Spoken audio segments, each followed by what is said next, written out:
ہے علمی لیکن سمجھا دوں گا انشاءاللہ، کوشش کر رہا ہوں آپ میرا ساتھ دیں، میں بالکل بہت سادہ انداز میں جس کے ہم لوگ عام طور پہ زبان بولتے ہیں اس انداز میں آپ کو سمجھا رہا ہوں۔ سرکار نے علی کو لیا، حسن حسین کو لیا، حضرت فاطمہ کو ساتھ میں لیا، اور روایت میں ہے حسن حسین کا ہاتھ پکڑ کر سرکار جانے لگے عیسائیوں کی طرف۔ وہ 60 عالم جو عیسائیت کے آئے تھے ان کی طرف جانے لگے۔ انہوں نے دیکھا 60 عالم تھے، انہوں نے دیکھا کہ سرکار کے ہاتھ میں کس کے ہاتھ ہیں، ایک طرف حسن ہے ایک طرف حسین ہے، ابھی چھوٹے سے ہیں۔ عیسائیوں نے ہاتھ کھڑے کر دیے کہ ہم مناظرہ نہیں کرتے، ہمیں معاف کر دیا جائے، ہم مباہلہ نہیں کریں گے۔ عیسائیوں نے پوچھا اپنے عالم سے، ابھی تو تم مباہلہ کرنے آئے تھے، اب کیا ہوا مباہلے سے انکار کرنے لگے؟ تو وہ کہتے ہیں قسم خدا کی تم دیکھ نہیں رہے جانے کائنات کے ہاتھوں میں جن شہزادوں کے ہاتھ ہے،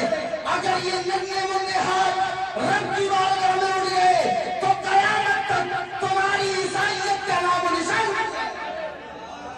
نعرے تکبیر،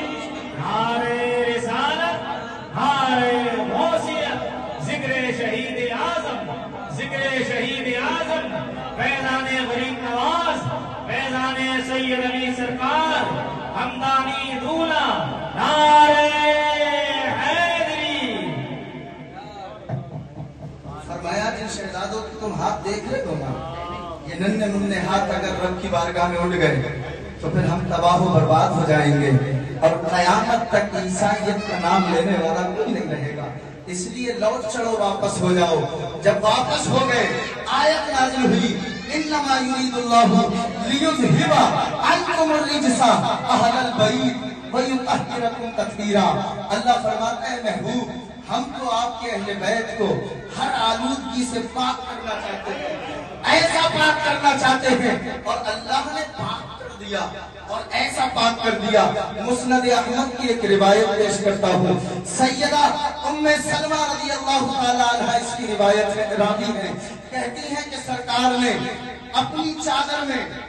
چادر سفید کلر کی تھی، کالے رنگ کے بوٹے جڑے ہوئے تھے اس چادر پر، اور اپنی چادر میں حسن کو لیا اور حسین کو لیا اور حضرت علی کو لیا، فاطمہ کو لیا، اور فرمایا اللہم ہؤلاء اہل بیت، اے اللہ یہ میرے اہل بیت ہیں، اے اللہ یہ میرے اہل بیت ہیں۔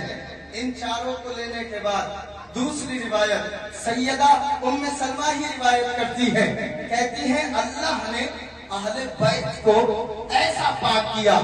ایسا پاک فرمایا کہ شریعت اسلامیہ کا مسئلہ یہ ہے کہ بندے پہ اگر غسل واجب ہو جائے تو وہ اللہ کے گھر مسجد میں نہیں جا سکتا۔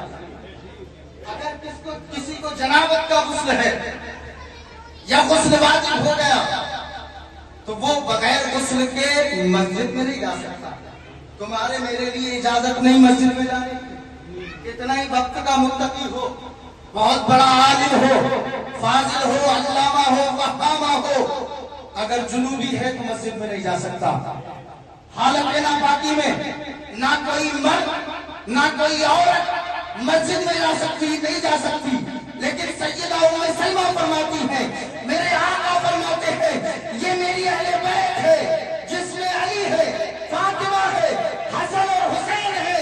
اللہ نے انہیں ایسا پاک کر دیا کہ پوری کائنات کا انسان حالت ناپاکی میں مسجد میں نہیں جا سکتا، لیکن میری اہل بیت جب چاہے گی مسجد نبوی میں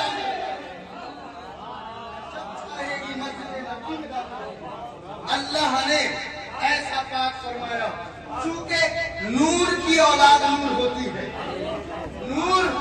ہر نجس سے پاک ہوتا ہے، نور کی اولاد نور۔ جب میرے امام نے بریلی کی سرزمین پر اس حدیثیوں کا، وہی امام احمد رضا جن کے سامنے نیوٹن بھی گھٹنا ٹیکتا ہے، آئنسٹائن بھی سائنس کی بھیک مانگتا ہوا نظر آتا ہے، وہی امام احمد رضا جن کے سامنے